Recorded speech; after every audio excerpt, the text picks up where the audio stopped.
lost 120 pounds in 10 months and I was skinny.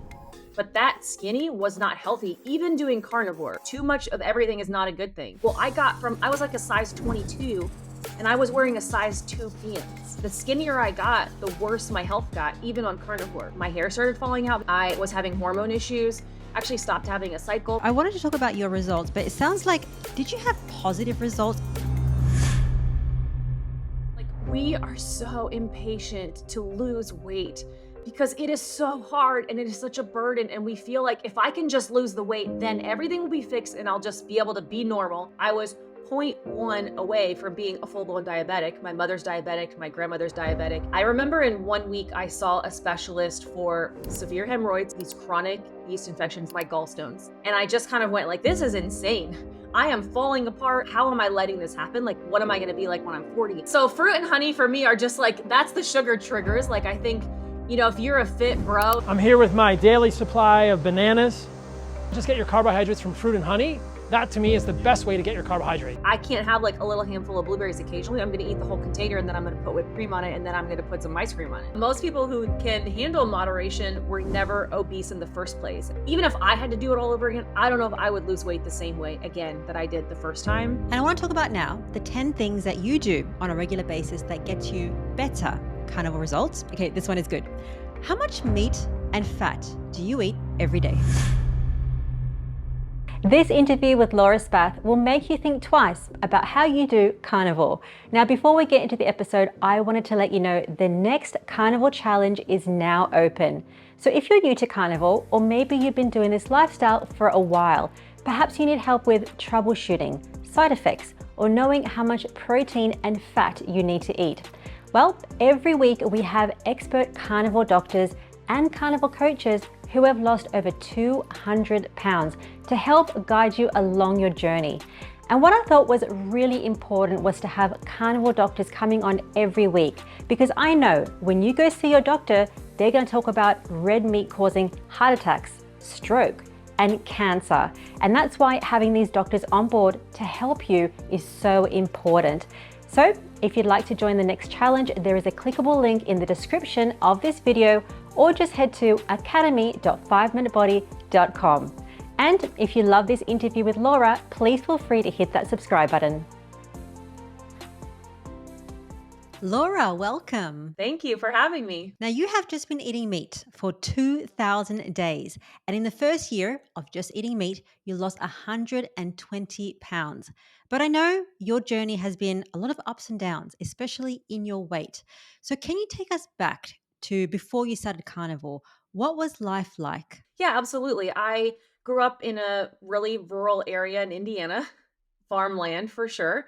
And my mom baked all of our homemade bread. We grew vegetables from the garden. My dad would be hunting. A lot of people he was a pastor, so we would often get donations of like a half a pig or a part of a cow. So like from local farmers who were in the church. So I was raised on this very like, definitely not low carb at all, but it was whole foods, food that you would grow. Like I have almost no memories as a kid of like going to the grocery store regularly. It was usually like canning food with my mom or baking bread or working, like our chores as a kid was working in the garden. And it was just very simple life. And, you know, we were a very healthy family. And when I was 11, my older brother passed away in a car accident, and it was obviously very sudden and traumatic. And I think that's my mom had always been like very fit and healthy, and she gained 100 pounds after that, which now that I have kids, I can't even imagine what it is that she went through and that experience. And to this day, like what she still goes through. And so there's this, especially like when you grow up in the church, there's this like need to comfort people with food. And I remember this, like there was literally lines of people out of our house for weeks, just bringing casseroles and trays of cookies and desserts. And like people that didn't know how to express their love and care for you were just bringing you food. And I think having all these traumatic emotions and then eating for your feelings. And so that was a big part of it. And so I kind of went through that experience with my family. And then my mom, you know, started doing like Weight Watchers, and there was like this biblical Bible study weight loss program that she did for a while, and ended up losing a lot of that weight. And then this is like, all my family business in 1 minute, but my parents got divorced in a pretty surprising way in when I was 15. So 4 years after that, my parents got divorced, and that was really the first time that my mom had worked consistently since I was a kid, and so she was working, we were living with her, my younger brother and I, and really a lot of the cooking in that aspect turned to me, and as a 15-year-old who's trying to make dinner every night, I'm cooking stuff out of a box, and I'm doing the rice-a-ronis and the pasta stuff and the Betty Crocker box meals, and like, we this idea of eating whole foods and stuff that we grew went completely out the window when you're just eating stuff like from pre-prepared from the grocery store. And my mom gained weight. I started to gain weight. I'm going through puberty. Like, we're all kind of just dealing with stress and trauma, and eating our feelings through all of that. Um, and then I went to college and moved across the street from a Taco Bell, and I gained like 30 pounds my freshman year. And all of my meals started coming from a gas station and fast food. And it's just like that really started. Then I started doing diets and went up and down for a lot of years after that.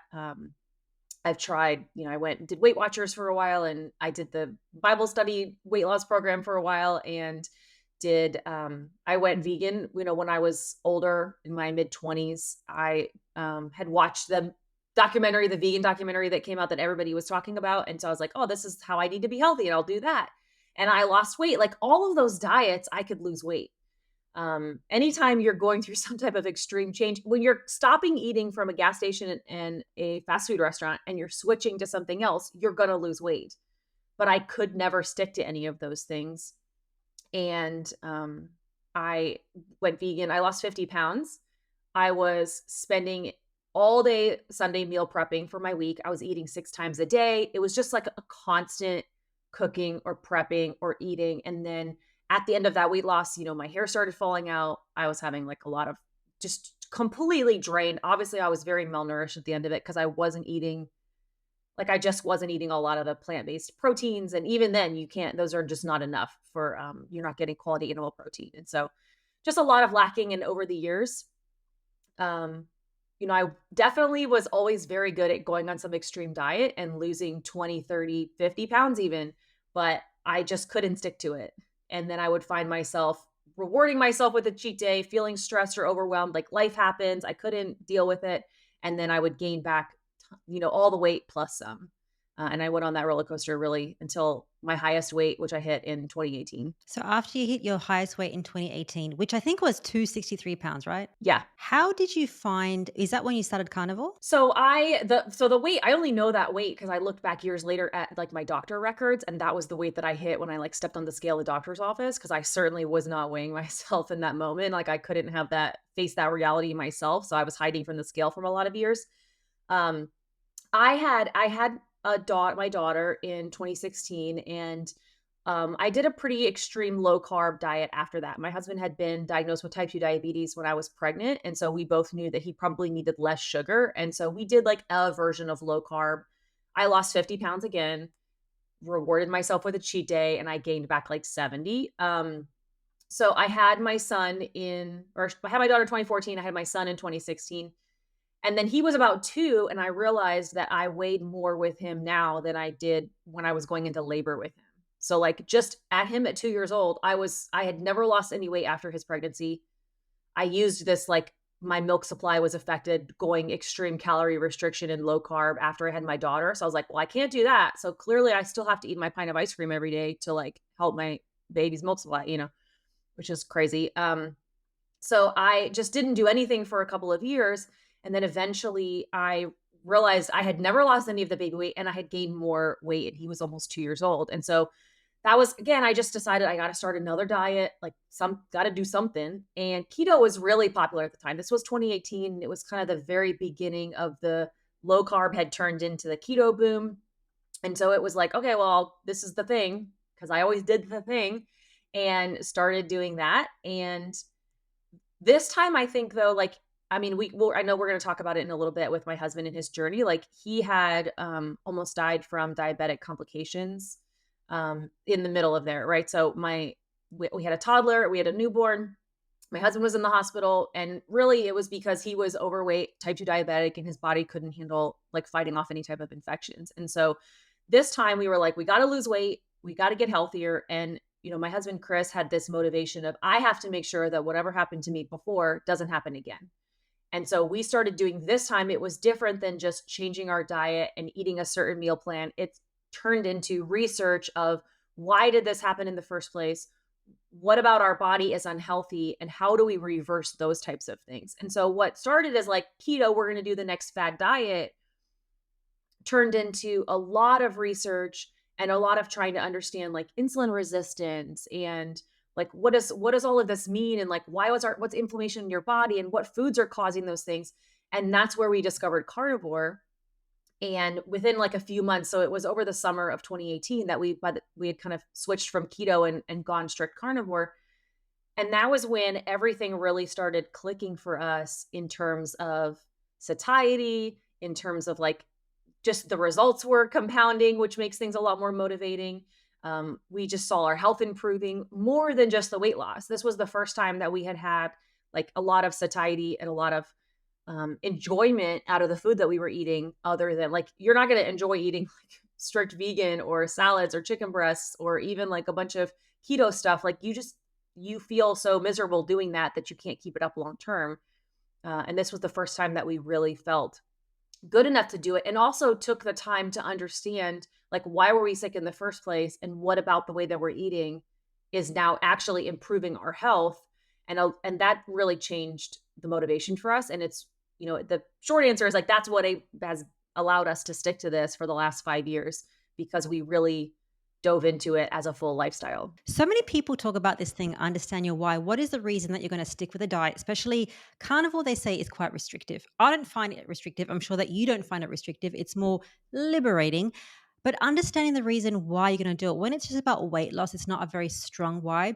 I know that from researching you a lot, you had a lot of health problems apart from your weight. So when I've written down here, I think you've had knee problems, gallstones, back surgery, digestive issues, hemorrhoids before carnivore. Can you elaborate more about that? Yeah, I actually was pre-diabetic and no doctor told me that. I was point 0.1 away from being a full-blown diabetic. My mother's diabetic, my grandmother's diabetic, and no doctor ever told me that. I went back after we had switched and went carnivore, and I looked at my labs and I was like, again, point 0.1 away from being considered like an official diabetic. And every time I got my labs done, the doctors would say, "You're fine. Here you go." Like, this is also why digging into your own lab work is so important, and understanding what those numbers mean.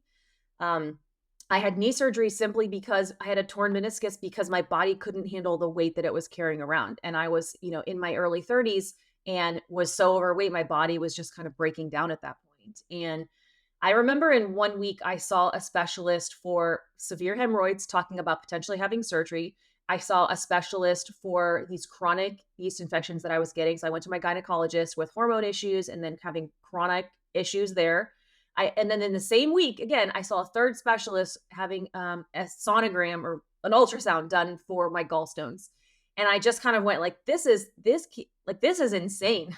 I am falling apart. And I was 33 at the time. Like, it is wild that this is like, how am I letting this happen? Like, what am I going to be like when I'm 40? What am I going to be like? I have a toddler, two toddlers essentially. And it was just kind of like, it is so hard to lose weight. We know that. It is absolutely ridiculous. But I was in so much pain. I was so miserable. I was so uncomfortable. I was spending so much time and money at all of these different doctors that was there's a lot of kind of like moments of why I feel like I was finally ready to take on something like this and why it worked. And you're right. It is about finding your why. And for me, just like losing weight is only a temporary reason. And it was just never enough of like, I want to be skinny. Like, I still want to be skinny, but like it's definitely not enough of a reason, and it's changed over the time. Like, I'd say that jokingly, but it is a really hard thing to shift your mind from I want to be skinny to I want to be as healthy and as strong as possible. And I wish I could say that switch happened for me back then, and it didn't. It took a really long time for me to change my mindset around that and to really not just say it, but like truly deep down believe it. What made you make that switch to not just want to be skinny on the scale, but actually want to get healthy? I mean, definitely there was a part of me that like, oh, I want to be healthy early on, but there's still this part of you like I want to hit this certain weight on the scale. And then I'll tell you what, I did get skinny. I lost 120 pounds in 10 months and I was skinny. But that skinny was not healthy, even doing carnivore, right? Carnivore is an amazing tool, but you also can abuse a lot of it and you can do too much of everything is not a good thing. Um, when I hit my lowest weight of all, I was eating carnivore, but I was also over fasting. I was under eating in between. I really didn't exercise until the end. And then I started exercising and that helped me lose more weight. And so I was like, I got to do more of this. Like I'm still trying to get skinny. And even like, I know we're gonna talk about the skin stuff, but like I just had this obsession in my head of like, if I'm strict enough, if I fast enough, if I'm perfect carnivore enough, if I work out enough, I'll lose all this loose skin and it's all gonna go away. Well, I was like a size 22 and I was wearing a size 2 pants. And I still had all of this excess skin. And at the same time, the skinnier I got, the worse my health got, even on carnivore, right? My hair started falling out because I was under eating protein too much. I was having hormone issues. Actually stopped having a cycle for like 6 months. And a lot of it is because like your body is going through such a radical change. Like weight loss is a big change. And sometimes you do experience hair loss and hormonal changes through all of that. But I was not, even on carnivore, fueling my body properly enough to keep it healthy. And so what really shifted my mindset in a lot of ways was I got skinny, and that as skinny as I thought I wanted to be, wasn't actually healthy for me. And, Dr. Bright, I know she's been on your channel, talks a lot about the fact that like women actually need fat and need a little bit of fat on their body. Obviously, I don't believe in this like healthy at any size. I was not healthy at an overweight size, but also at the skinniest that I ever was, I wasn't healthy either, even though I was doing carnivore technically, right? I think 100% I was under eating, I was over fasting, I was, exercising too much, like, but I still wasn't healthy just being that thin either. I had to then kind of figure out the balance of what's a good weight for me, for my hormones, for my hair, for my muscles, for my health. And then also like I'm not having excess fat that then makes you unhealthy in that way. Okay, so I wanted to talk about your results, but it sounds like, did you have positive results in the first, say, 30 days of starting carnivore? Yeah, I mean, I had done keto. And so obviously there was like some, again, when you're switching from gas station and fast food 6 times a day, you're going to drop weight. So I dropped a lot of weight pretty quickly switching to keto. And when I switched to carnivore, I was cutting out the low carb tortillas. I was cutting out the Quest bars. I was cutting out the macadamia nuts. And so I lost more weight cutting those things out when I went carnivore. The biggest change that I wasn't expecting, like, because the weight loss continued again, like would kind of cut things out. The weight loss continued. What I wasn't expecting is for a lot of the other benefits. This is where the healing really came in. Again, you can lose weight in any way. I lost weight, keto, carnivore, you can lose weight. What I experienced by going strict carnivore was my knee pain went away, like my arthritis in my wrist went away, my inflammation really went away. I had severe acne that even on carnivore, like really just terrible acne, all of that went away when I went carnivore. My digestive system, like I had been somebody who dealt with extremely terrible hemorrhoids. I took stool softeners every day for years and years and years. And all of that completely went away and cleared up. Like at one point, I was having a consultation to have surgery, and that all completely went away and healed. And that was from cutting out the vegetables. I didn't realize, like, just coincidentally, Chris cooks for us, and he had been making everything carnivore. He was pretty sold on carnivore, and I was like skeptical at the time. And he just cooked for us for a week, where I just ended up eating carnivore for a week unknowingly, and then at the end of that week, I had a big taco salad where the only non-carnivore thing in it was like a huge pile of lettuce. And my gut just got like rock hard, solid, super bloated, major digestive issues, like totally tore me up, literally, after eating that. And I was like, well, okay, maybe there's something to this carnivore thing.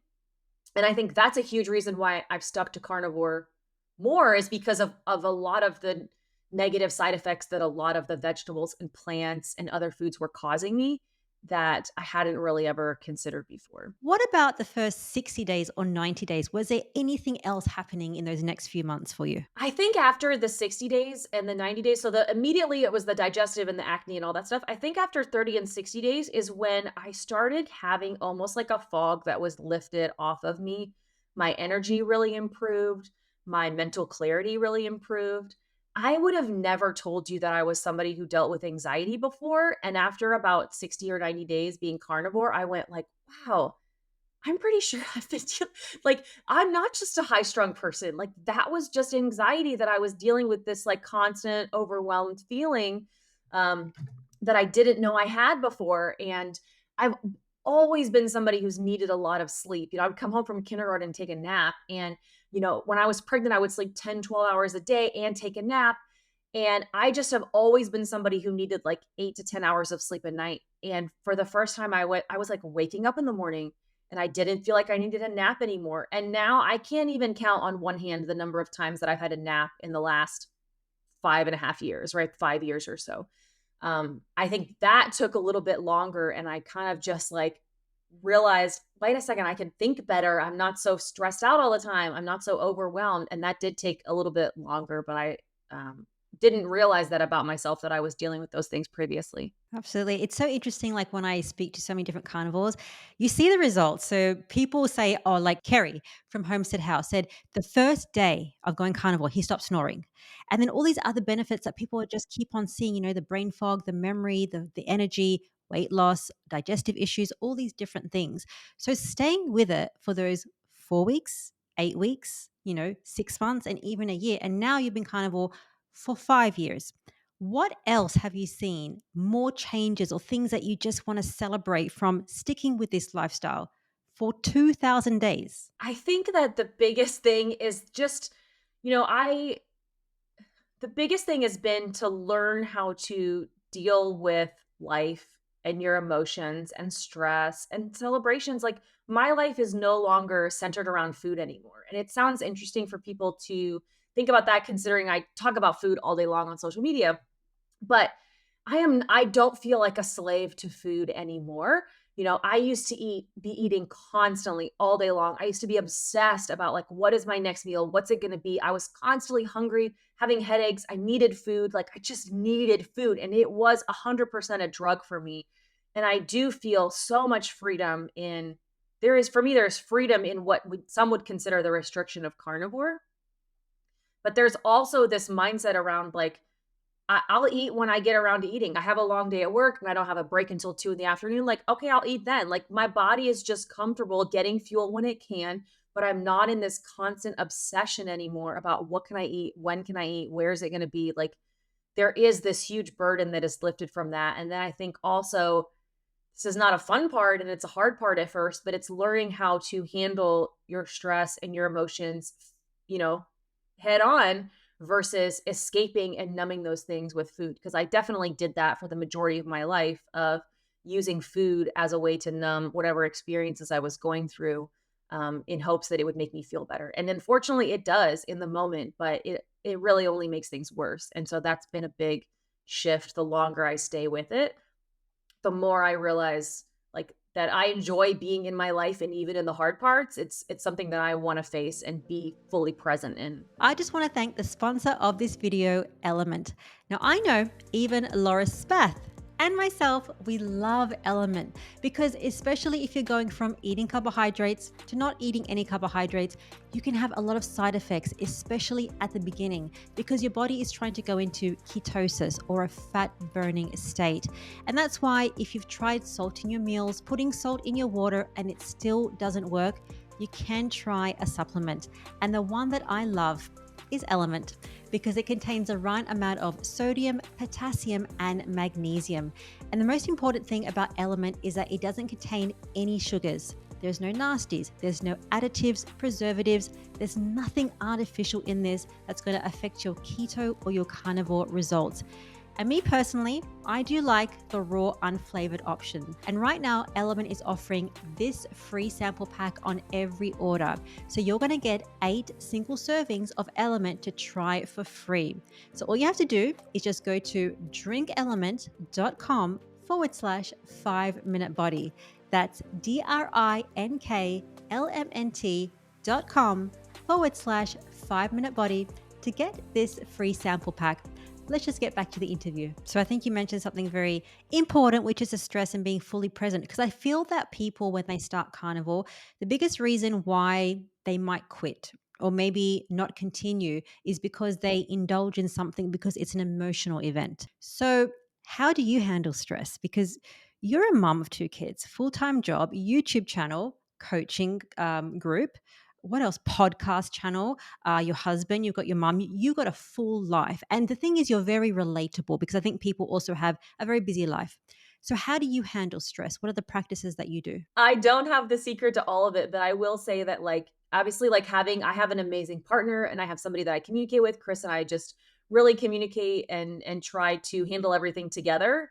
That's a big part of it, but it is just, I really focus on having one non-negotiable thing that I stick to. And I don't know, this isn't maybe the answer, but I really do focus on I can't do everything perfect all the time. I can't have the perfect fasting window. I can't have the perfect macros. I can't worry about what my fat to protein ratio is, what my food is, like meal timing, like going to the gym perfectly. Like I can't handle all of those things because the more that I try to pile on myself as terms of expectations at the same time, the quicker everything completely falls apart. And I have a family that's a priority for me. Like I have, my real job that's a priority for me. And so all of these things are going to take precedence. So the more like obviously I want to have specific fasting goals and I want to keep things in a certain meal timing and all that, but I can't put all of those expectations as urgent or like number one importance because the minute that they all fall apart, I feel like a failure. And then I did find myself in the pantry eating a jar of peanut butter with a spoon, right? Those are like, I can't let myself get to the point where I spiral in that way where I feel like a failure. And so my biggest focus is picking one thing that's a non-negotiable for me. And so it's usually like stay carnivore. Like my goal is just like no matter what happens, maybe I end up eating some pork rinds or a slice of cheese or something if I'm stressed out, but whatever. It is what it is. Like I did my best. Okay? And it's like sometimes you need to give yourself a flexibility where then you're not beating yourself up and feeling like a failure. And I do think that when people take on like a 14-step way to lose weight, or I'm going to do carnivore and it's going to be perfect and it's going to look exactly like this because somebody told me to do this, I think then when one of those things falls apart, I have always been somebody that just gives up on everything and goes back to completely eating junk and just says like, well, I had one bite of something, I might as well just eat the whole pizza. And it's such an easy leap for me to justify that in my mind. And that's been the biggest thing. And also what's helped me to stick to this um, is just that like, okay, life happens. I have to learn to give myself grace. And that is way easier said than done. So maybe that's how I deal with the stress of it all is just by understanding like I can only do so much. And I have to know what are my true priorities, which is like my family first, and then after that can come my job. And then even after all of that is social media is really low on my priority list, to be honest. But within all of that, I have to know that like the one thing that I have to do to keep myself healthy and emotionally stable in order to handle it all is to stay carnivore. And then if everything else kind of falls apart and I don't make it to the gym for a couple of weeks, like, I'll work on that. I'll try again tomorrow because tomorrow's a new day. It's not about the first of the month or the next Monday that comes around. It's like, okay, well, I'll do better tomorrow, but at least today I like hung tight to this one thing that I know that I can do. And it's if people are having a hard time like completely falling off the wagon often, you got to make that non-negotiable thing even more simple. For me, a lot of times in 2020, it was like no peanut butter. My only non-negotiable thing was like no peanut butter. You just got to make it through one day without eating peanut butter. And then you're going to be okay. And then like the end of the day, I was like, woo, I did it. It doesn't matter that I had 10 slices of cheese. I had no peanut butter. So tomorrow we're going to work on the cheese thing, but like, let's just focus on no peanut butter for a little while because that's what's triggering me to spiral the most. I love that you said that. It is so simple, making the simple goals. And I see a little cute Christmas tree in the background because Christmas is coming, holidays are coming. You know, people have birthdays every year. So you said that your goal is just to stay carnivore. How do you celebrate your birthday, somebody else's birthday, Christmas, Thanksgiving, and all the rest of it? There are people who can eat cake on their birthday, and there's public people, big names who are capable of like eating cake on their birthday and then getting back on track the next day. And I think if you can do that, do what you can do. I ate a lot of cake just because it was a Tuesday. Like, I don't need to be eating cake on my birthday right now because I also know that that cake on my birthday is going to cause me to really kind of spiral out of control and eat cake every day for the next month and really struggle all of those other stress, and everything's just going to get compounded worse. So for me, it is still about finding special ways to celebrate. I mean, a lot of holidays and my birthday ends up being like, we're going to buy a fancy steak. Maybe we splurge and get like a prime steak that we normally wouldn't get, or we'll go do somewhere fun. Christmas for us, our new Christmas tradition has turned into fancy steaks and crab legs, where, we do that at home. We put crab legs on the smoker and we have some fancy steaks. And so we splurge and we get like, a pricier meal, and then we eat some like fried cheese to go along with it, and I put little butter dishes with a candle at everybody's table, so we have like such a fun festive experience where we turn it still is now we've created new traditions. We do like a lot of really fun special things, but we're still able to keep it carnivore. And I look forward to this Christmas meal every year because I know I'm going to get like such a good steak and crab legs, and I love all of that experience. So I do think it's helpful. Like, I will never be one of those people that says like food is fuel and food is never for pleasure. And it's a drug to me. I can't not say that. And even within carnivore, it's part of the reason why it works so well is because I do enjoy the food so much, and I still can go out to eat with my friends. I travel for work. I go to happy hours. Like, there's usually something I can find very effortlessly to eat at any restaurant. And it's not really that difficult. And that's a lot of the reason why I'm still able to have really fun special meals on holidays and birthdays. It's so simple when you just make it very easy. Like, you understand your own personality. And I think that people, when it comes to addiction, they don't like to. I feel like people don't like to hear about addiction or food addiction because maybe it's too much or they just don't want to get into it and they just think, okay, I don't want to think about it. But understanding what is right for you is so important. If you can't have cake ever because it's going to send you on a spiral, don't have the cake. It doesn't work. Maybe you are addicted to food and that's okay because you recognize it and trying to get past it. So I think that's important because I think for some reason people don't want to hear about addiction. Oh, 100%. Yeah, I think anytime that you try to talk about it or bring it up proactively, nobody's going to listen to it. But then when I drop little nuggets and then it's something that I think most people experience, but they either don't know that or they just don't want to face it because it feels like this huge thing to overcome. And I mean, I think it's a hard thing for people to think about food addiction, and I often hear people saying like, "Well, you still have to eat. It's not like drug and alcohol addiction where you can just cut those things out and be completely abstinent." But I have found a way to do that by cutting out carbs and sugar and focusing on it. I like that, Dr. Sivas talks about like carb addiction and sugar addiction and not the food addiction part of it, because I can still eat food and I can still very much enjoy food, and it's still this wonderful experience for me, but I can't eat the carbs and the sugar because those are the things that like light up that crazy part of my brain and cause me to, kind of get out of control. And so I really have to focus on I abstain completely from carbs and sugar, but I am able to still enjoy very much the food and the meals that I'm eating every day. Absolutely. And that's why you're getting such amazing results. And I want to talk about now the 10 things that you do on a regular basis, which gets you better carnivore results. So the first one that I have here is that you eat the meat that you can afford. So you shop at Costco and Walmart. Absolutely. I think that we get really obsessed with, I think, meat quality is important, but I mean, Costco is the nation's largest meat buyer. They have very good quality in meat. It's very tasty. It's very nutritious. It's a great fatty ratio. Like for me, Walmart and Costco are actually a splurge. Those are like the fancy meats that I get when we're having a holiday. We're going to get some Costco steaks.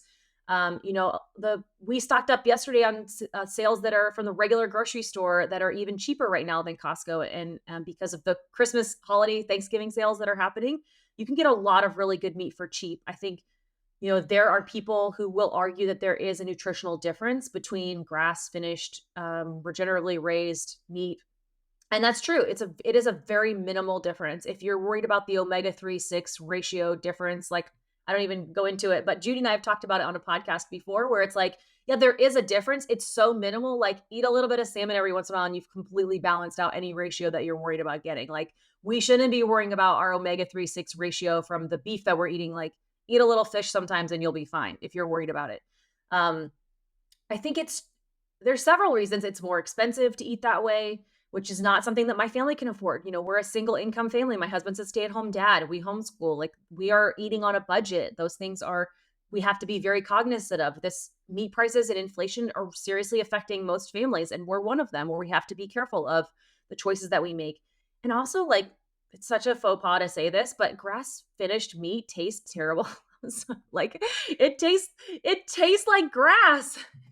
100%. It tastes like something weird, like I don't want to eat. Like when I first tried it the first time, I thought, oh, this is grass fed. I was like, wow, this tastes terrible. Yes. I even ate some, like, a company sent me some chicken one time that was like, or, free range vegetarian chicken. And I was like, this chicken tastes terrible. Like, it really just tastes crazy. And so, I am careful. People, I think, are a little too obsessed and worried about like lab grown meat. I'm certainly not going to be eating lab grown meat, but that's just like, honestly, like, I'm not going to eat 3D printed meat or a lot of the fake stuff like that. Obviously, I'm not going to do that. But if you're worried about like lab grown, like, all vegetables are genetically modified and lab grown. Broccoli is not this, like, nobody in the 1800s was eating broccoli. Like, our ancestors were not eating broccoli and asparagus. Like, those are all vegetables that we have manufactured over time. And so whether or not it's labeled as organic or GMO and all those different things, like, I think sometimes, like, I'm just trying to do the best that I can. Like, I used to go to Chick-fil-A 3 times a day. Like, I used to eat Ben& and Jerry's every single day. I think I'm doing pretty good. I've never been healthier. We have to just kind of do the best that we can at this point. Totally agree. Next one. The amount and what you eat can change over time as you get closer to your optimal weight and you have healed. Yeah, absolutely. I think especially in the beginning when I had 100 pounds to lose, I could eat a lot more often, a lot more dirty, I guess, if you would say, and still be able to lose weight. But I think the closer you do have to get more and more strict over time, which is where I think a lot of people, when they hit that, like, their bottom goal weight, anybody I know, and maybe I'm wrong, anybody I know who has lost an extreme amount of weight has not ever stayed at their lowest weight ever. And I think it's just because it's a lot of work to do that. And it's not usually something that most people can do and sustain like a normal life. It's one thing to have a year where you just like put all of your focus into losing weight. But like most people I know that have lost over 100 pounds sit about 10 to 20 pounds higher than their lowest weight ever. And a lot of that is just because you need the nutrients, your body needs fuel. You're just, it's too hard to sustain being that low all the time. And then also just live a normal life as well. So I used to be able to sit and eat tons of food at once, and it be like one meal a day was perfect for me because I used to eat a whole pizza and a pint of ice cream at once. But over time, I just can't eat that much anymore. And so most of the time, I do have to eat 2 meals a day simply because my body needs have changed and I just can't eat the volume of food that I used to anymore. And this one goes to the next thing, which is don't follow what somebody else eats, eating certain macros. And it's also you used to share your portions, which you don't do anymore. Yeah. I used to be very specific of saying, like, I'm eating this amount of ounces of meat and this time. And I like to share. People obviously want to have examples of what they can eat. And I try to show a lot of different meals, but how much and when I'm eating isn't going to be right for you necessarily. And I think that the macro thing gets a little crazy that we all try to like hit certain macros. Like, not only are my macros not going to be the same for you, but like my macros are not the same every day. Some days I exercise, some days I don't. Where you are in your cycle, I have not dug into all of that. A lot of people are very good about knowing their luteal phase, and I don't have any clue about when and what I should be eating. But some days I'm hungrier, and I know that. And some days I'm not as hungry. And so you're going to eat more or less depending on the needs of your body. And so I think that, trying to force specific macros is not great. And I think that too often we get caught up in like watching somebody's results and then trying to mirror that exactly in order to have the same results. And it does not work that way at all. At all. We are all have different stages of healing, different ages, different activity levels, different things that we need to heal in our bodies. Even if I had to do it all over again, I don't know if I would lose weight the same way again that I did the first time. I think we just have to, it's definitely not the same story for everybody. I think what you said, which I think is on here, but I'll say it anyway, which is initially you weren't eating enough protein. So now are you focusing on eating, I guess, not counting macros, but you understand the importance of having more protein, especially more than we've been told. What how much do you eat now in terms of protein? If anything that I track, it would be that. I just try to, like, every week or 2, or honestly, like, Chris is my tracker in a sense. Like, after a couple of days, he's like, "Hey, you only ate 1 meal the last 2 days, and you're definitely not eating enough." Like, he's kind of my little, accountability partner in that, where we obviously eat lunch together every day, and he's like, "Hey, you haven't eaten," and I'm like, "Oh, yeah, I gotta eat dinner." Like, it's just really a pain. I'm never hungry for dinner, and it's just, my life is too busy. I don't have time for dinner, but I need to eat dinner to get in enough protein. I really try to focus on getting in, like, 120 to 140 grams of protein a day. I love the that 1 gram of protein per pound of lean body mass. So kind of like if you were at your thinnest and fittest and like ideal weight, how much protein would you need? And for me, that's like around 140 grams. And so I just every once in a while I'll throw something into a tracker every few weeks, couple times a month, and just make sure like, hey, how much am I eating? I try to do that to share people as well. Like I had 4 eggs, a bunch of bacon, and some cheese the other day. And I was like, this is a huge plate full of like scrambled eggs and bacon and cheese. And it's like 800 calories. And it's a decent amount of protein, but 1 egg has 6 grams of protein in it. And so my 4 eggs and a bunch of bacon was like 40 grams of protein. I need 140 grams in a day. And so it is really important for people to realize you can't just eat a big plate of bacon and eggs for the day and then just because you're not hungry again, think that like that's okay. You definitely will experience weight loss stalls from under eating, hair loss, muscle loss, and a lot of other issues if you're under eating protein over time. I love that you said that because I think people look if they're just starting, yes, eat the bacon and eggs, but I think as you fine tune, you have to have enough protein. And I know that people, even on my group, they're like, "Really, I have to eat this much protein? It is damn hard." I'm like, "Yep." When you're not used to that number, it is hard. And the funny thing is, when you eat that much protein, you're very satiated. So whether it be weight loss, fat loss, your body composition, it just improves so much easier when you prioritize protein. And over time, you'll get hungrier. Like that can ramp up a little bit, like because your body is just not used to eating as much. And I think you can change your metabolism will pick up, and that will change over time. This one I love. You don't snack. Is that right? I try not to. Again, oh yeah, this is the non-negotiable thing. Like I want to get enough protein, but that's like, okay, I didn't eat enough protein for the day, but I stayed carnivore. Like, all right, we'll try again tomorrow. And like, yeah, I don't snack, but like, okay, well, whoops, I had some cheese and I had some pork rinds. Like, okay, I don't snack because I know it's emotional, but it's also not my non-negotiable. So if and when it happens, I don't feel that bad about it and I just move on the next day. So I try not to snack. You try not to snack. So you try to have enough food at the meals so that you feel full so that you don't need to snack. Because when you keep snacking, that can affect your results as well. The next one is this is a good cheese and dairy as a condiment. Yes. I have learned, I mean, listen, I could definitely eat a whole brick of cheese in one sitting. That is but now I've turned this into I've cut out dairy completely many times doing carnivore. It's not a lot of fun for me. I don't want to live my life like that. Like this is where is it better to cut out dairy? Would you lose? I would probably live my life 5 pounds lighter if I cut out dairy completely.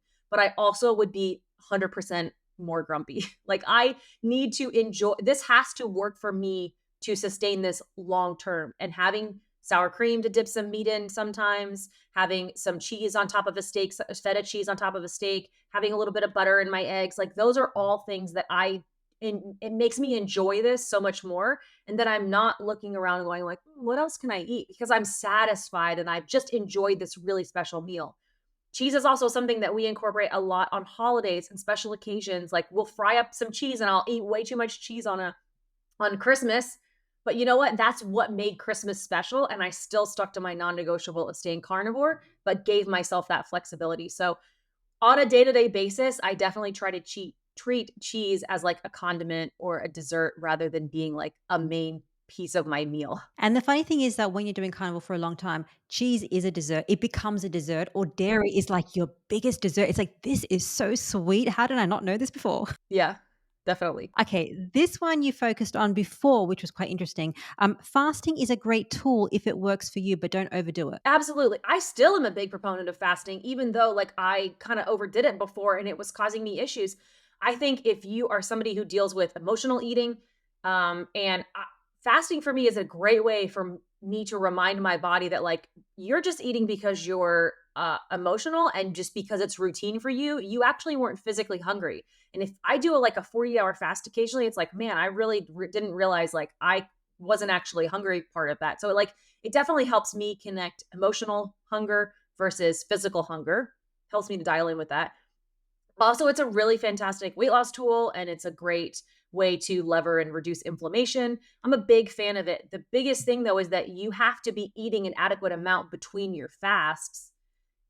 Like I don't think most women can do regular 48-hour fasts because you can't eat enough in between in order to fuel your body properly. It's one thing if you're eating an adequate amount, 2000 calories a day, and then you skip a day, great, no problem, back to it. But if you start under eating every single day, that's when you start having hair loss and muscle loss, and all your weight loss is going to stall, and all of your body functions are really going to slow down because you're just really lowering that basal metabolic rate. So fasting is an amazing tool.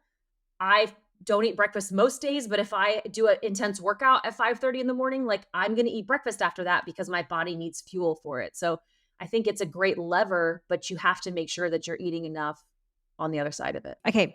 Next one is, oh, this is good. Don't do a trend and be so strict.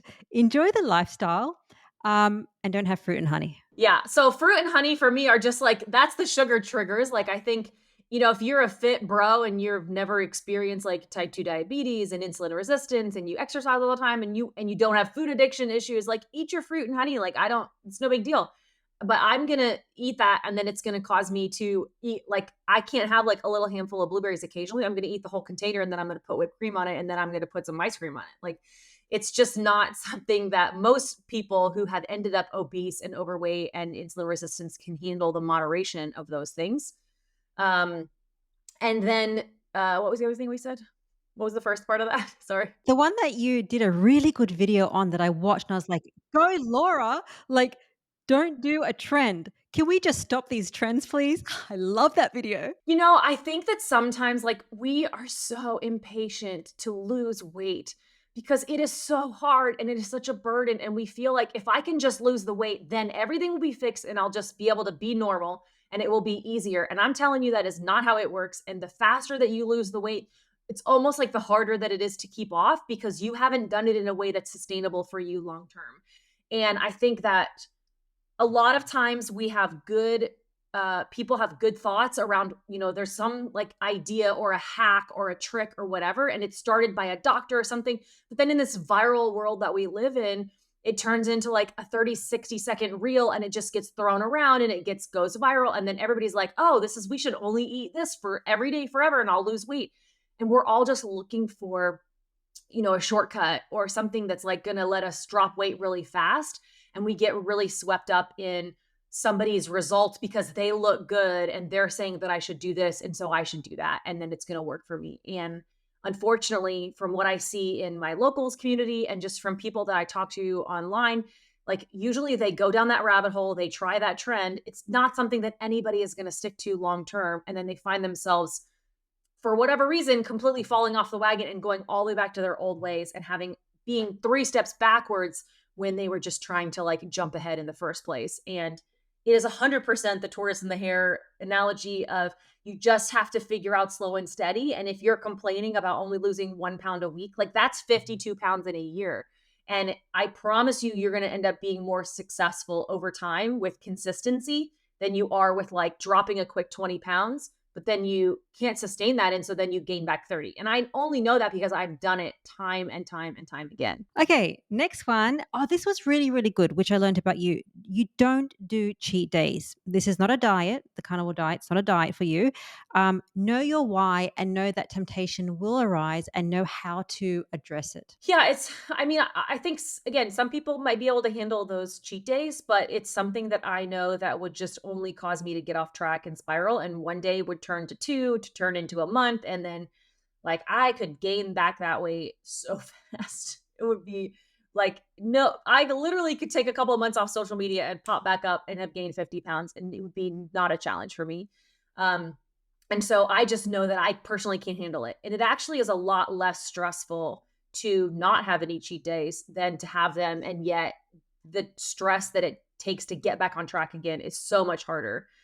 So that's a big part of it. And, it is easy to say like, to say like you have to make this a lifestyle and it's not about being a diet, but it really does you have to figure out like how to have celebrations like we talked about earlier.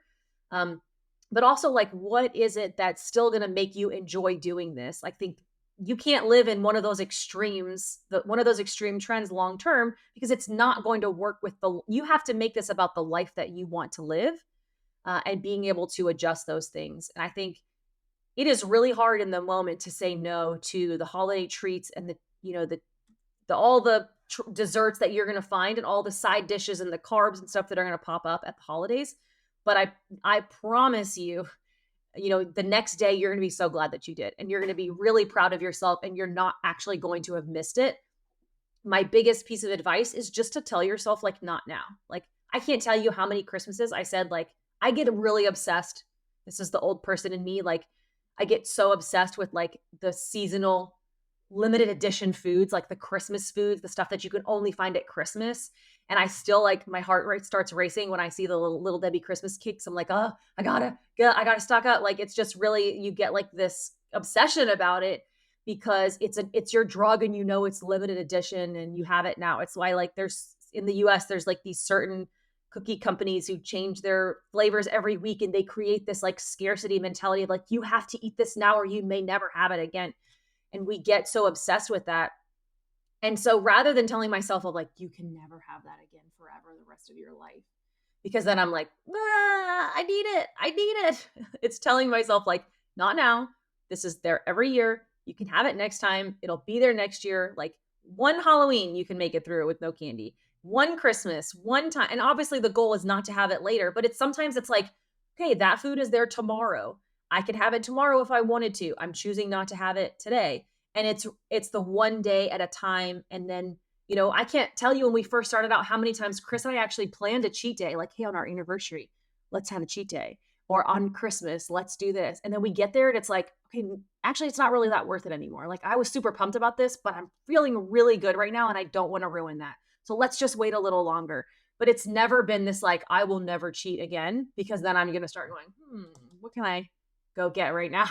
I get too panicky with that. So I have to just constantly be telling myself like, it's there if you want it. But like, I don't have to make that decision now because I feel too good. I don't want to ruin it. Absolutely. And I know that when I used to binge a lot. So I would, really binge and just even binge on healthy foods. But I know that like from researching all these things about addiction and overeating, and like even when you're on a diet or doing so well and then you want to eat something or have a cheat day, usually it's the anticipation of doing it because it's exciting and the first bite. And then after that, it's all downhill because then you feel all these feelings of guilt and not doing the right thing. And the next, so that's how I think about it. You're just excited about that anticipation. Once it's done and once you've had that one bite, you're going to feel like crap. Yeah, absolutely. And most people can't stop with that one bite. So inevitably you are going to end up feeling terrible. And then it's going to cause this shame spiral. It's also why I'm so flexible on that non-negotiable is like, I'm not going to let the fact that like I had a piece of cheese or I had something that's not BBB&E, right? Like I had some pork, like, okay, like they understand that. The concept of that, even Dr. Berry would tell you like, it's okay if you have some chicken. Like the whole point is to give you a simple way of explaining like healthy foods that you can eat. I think a lot of times though, we just get like so obsessed with whatever that trend is that then we have the one thing and then that shame spiral, you're having a piece of cheese, you're having something that's just like some extra protein because you're hungry. You're giving yourself that same shame spiral within carnivore or within things that are so much better for you. Like that's what I think we have to be careful of, is not turning carnivore into this like another fad diet that ends up the same thing as if you were to have a binge on carbs and sugar, is because you had like a snack at some pork rinds at 10 o'clock at night when you shouldn't have. Like we can't treat those things as equal in our minds. Or we're just going to go back and eat a whole package of Oreos. And so the last one, again, is talking about what we're talking about, which is understand that if you're a moderator or you need complete restriction, you need restriction. I need restriction, but some people can moderate. I don't know who, but know your personality. I'll tell you what, most people who can handle moderation were never obese in the first place. And I do have like my brother does keto and he's like always been like pretty fit and he had some weight he needed to lose, but he's never dealt with this like obsessive food thing the way that I have. And a lot of people are capable of like having something occasionally and getting back on track. But I would say that I have never seen anybody who has been like obese or morbidly, like morbidly obese like I was, and actually then ever been able to go back to moderating foods. Okay, let's switch gears and now talk about your beautiful mum and her carnivore results. I know that you helped her switch to carnivore. What has happened to your mum's health from switching to relaxed carnivore? I can't even take credit for it myself because she would never listen to me at all. She needed like my husband Chris and other Dr. Barry and all of these other people to like convince her that it was okay. When I was doing it, it was like, crazy and I was gonna have a heart attack and all this kind of stuff. So she wouldn't listen to me, but she has had type 2 diabetes previously. She has Hashimoto's. She has had ankle replacement surgeries and several shoulder surgeries. She has arthritis. She has experienced like a lot of health issues, and a lot of that is weight related. And she has completely reversed her type 2 diabetes. She's off all medications. She's lost a lot of weight. She has been able to really stabilize her hormones and really stabilize her Hashimoto's is kind of the best that it's ever been. Her inflammation, she knows like if she eats something that's not carnivore, her inflammation in her ankles really bothers her. So she can tell you like very specific foods that if she eats something that's not carnivore, it's going to cause her issues 100%. But we say relaxed, like she'll eat some vegetables here and there occasionally. She'll eat a piece of like keto chocolate occasionally. But she knows like she definitely has those foods that have to be off limits for her as well that she can't moderate. She eats too many nuts because she's feeling a little more relaxed. She's going to get inflammation. She's going to get digestive issues, joint issues, a lot of that stuff as well. So it's interesting. I think I heard on one of your videos that your mom says people say to her, "Oh, when are you going to go back to eating normal again?" Yeah. I think a lot of her friends, she has a lot less of a community of people that do this in her real life. Like she has a lot of friends who more just eat like a normal diet. And that's something that people expect for you to just one day like hit your weight loss goals or hit your goals and get better and then go back to normal again. And, we both know that we would gain all of our weight back if we did that. And it would be really easy to do that. And our health would just rapidly decline again. And so she knows that like this has to be her baseline of what she eats in order to stay healthy. And, anytime that she's incorporated too much fruit, like she's definitely one person where she thinks she's having a quarter cup of blueberries, but it's really a cup of them with some whipped cream on top. And then her A1C starts going up and, she finds herself like at risk of needing to incorporate medication again. And so she's like, okay, I can't do that. I got to go back to eating no fruit for a while. And, she really has to figure out what those limits are for her. What about Chris, your husband? He's also carnivore, which I think people know. Chris, on your YouTube channel, you do videos with Chris. What was his journey going to carnivore? He's really the story in all of this. I had some weight loss and it's a pretty cool before and after picture, but Chris's is the story that is like the true testament to what carnivore can do and heal for you. He was very severely type 2 diabetic. He had sleep apnea, high blood pressure. He was on a huge list of prescriptions. He had a lot of issues with nerves. So most people I think know he contracted the flesh-eating bacteria, which is necrotizing fasciitis. And it was just like a little infection that started on his arm.